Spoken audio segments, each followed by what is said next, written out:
وسلام على عباده الذين اصطفى أما بعد فقد قال الله تبارك وتعالى في القرآن المجيد والفرقان الحميد أعوذ بالله من الشيطان الرجيم بسم الله الرحمن الرحيم وما خلقت الجن والإنس إلا ليعبدون صدق الله مولانا العظيم.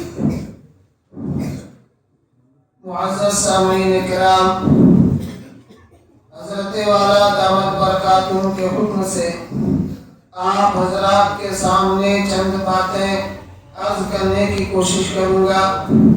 دعا فرمائے اللہ تبارک و تعالی مجھے بھی عمل کی توفیق مرحمت فرمائے اور آپ حضرات کو بھی عمل کی توفیق مرحمت فرمائے.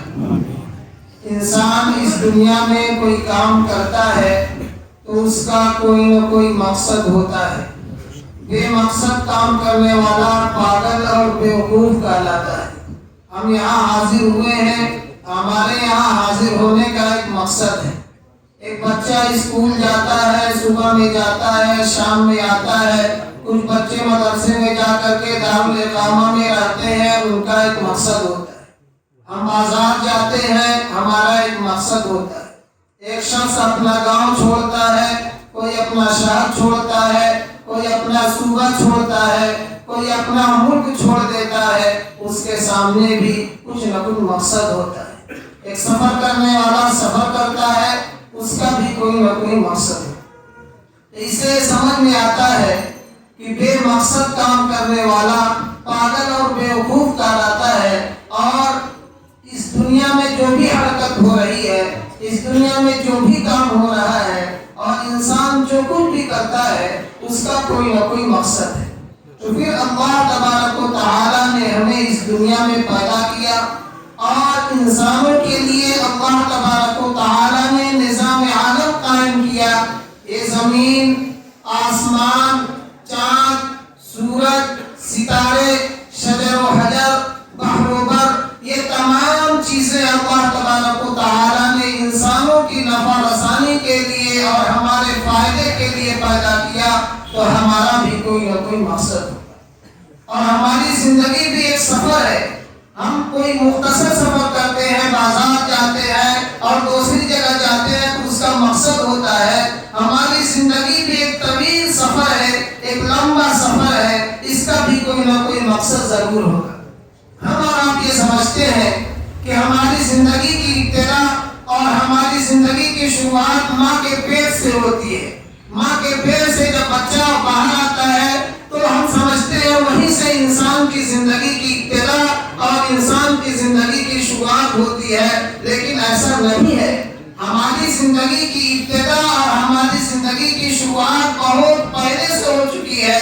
سب سے پہلے اللہ تبارک و تعالی نے حضرت آدم علیہ السلام کو پیدا فرمایا اور ان کے داہنے کمر پہ اپنا ہاتھ مارا تو وہ تمام مخلوق نکل پڑی جو جنتی تھی اور قیامت تک آنے والی تھی.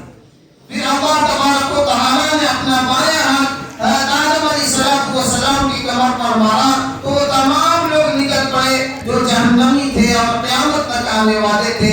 وہیں سے ہماری زندگی کی ابتدا اور وہیں سے ہماری زندگی کی شروعات ہے. اور جب اللہ تبارک و تعالی نے اس وقت تمام لوگوں کو اکٹھا کیا، ہم لوگ بھی وہاں موجود تھے. ہمارے آباء و اجداد جو اس دنیا سے جا چکے ہیں وہ بھی وہاں موجود تھے اور قیامت تک جتنے لوگ آنے والے ہیں سب اس وقت موجود تھے. اور حدیث شریف میں یہاں تک آتا ہے کہ اس وقت جن کے چہرے آمنے سامنے تھے ان میں دوستی ہو گئی اور جن کی پشت ملی ہوئی تھی ان میں نفرت ہو گئی اور جن کے موڈے اور کندھے ملے ہوئے تھے ان میں کچھ نفرت اور کچھ دوستی ہو. ایک وجہ ہے کہ ایک ماں کے پیٹ سے دو بچے پیدا ہوتے ہیں، حقیقی بھائی ہیں، لیکن آپس میں ایسی دشمنی، ایسی عداوت، ایسا بغض ہو جاتا ہے کہ ایک دوسرے کی ٹانگ کھینچنے کے لیے لگے رہتے ہیں، ایک دوسرے کو پریشان کرنے کے لیے لگے رہتے ہیں. بھائی بھائی کے جان لے لیتا ہے اور بھائی بھائی کے اوپر جان لیوا حملہ کر دیتا ہے. اور دو اجنبی جن کی کبھی ملاقات نہیں ہوئی، ملاقات ہوتی ہے، محبت ہوتی ہے، تعلق ہوتا ہے. ایسا تعلق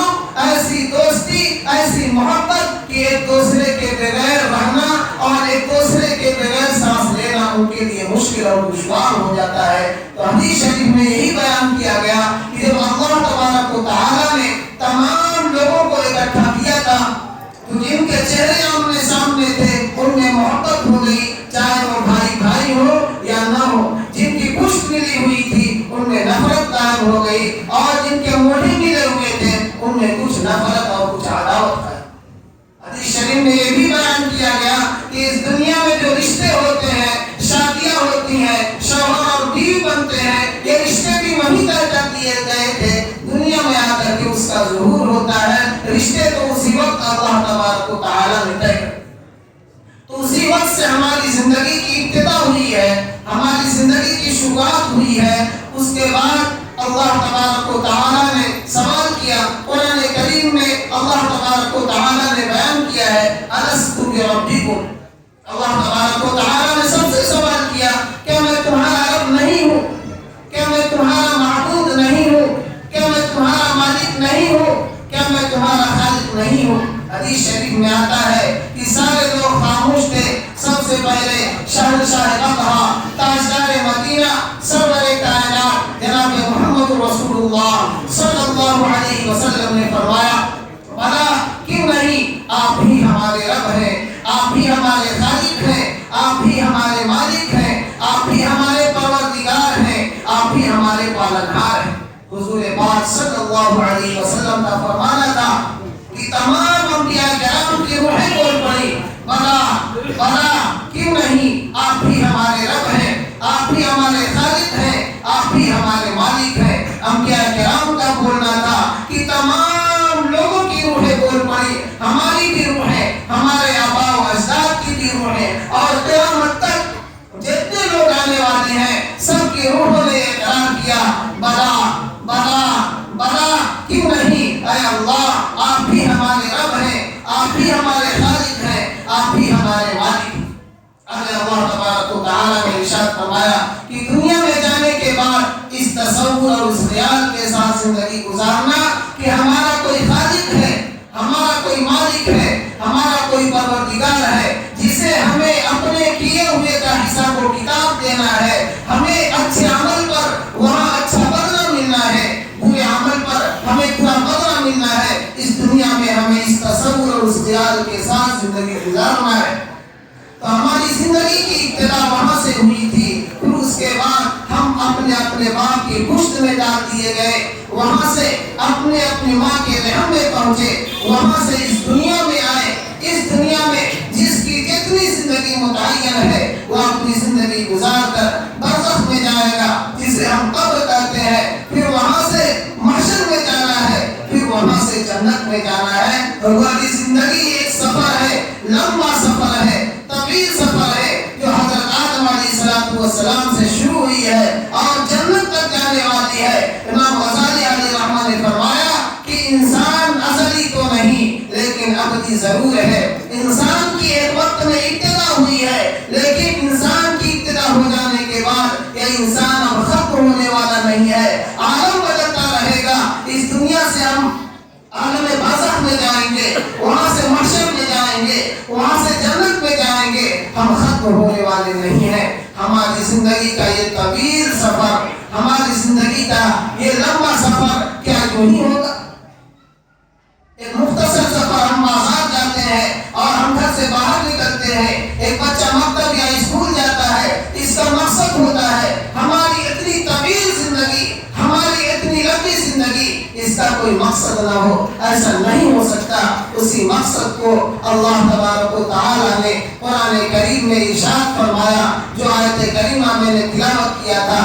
اللہ تبارک و تعالیٰ ارشاد فرماتے ہیں، وَمَا خَلَقْتُ الْجِنَّ وَالْإِنسَ إِلَّا لِيَعْبُدُونَ، کہ میں نے انسانوں اور جناتوں کو اپنی عبادت کے لیے پیدا کیا۔ ہمیں اس دنیا میں پیدا کرنے کا مقصد، ہمیں اس دنیا میں بھیجنے کا مقصد اللہ تبارک و تعالیٰ کی اطاعت اور فرما برداری ہے۔ اسی کے لیے ہم اس دنیا میں پیدا کیے گئے ہیں۔ انسان کھاتا پیتا ضرور ہے، انسان کے ساتھ لوازمات لگے ہوئے ہیں، لیکن مقصد زندگی لوازمات نہیں ہے، مقصد زندگی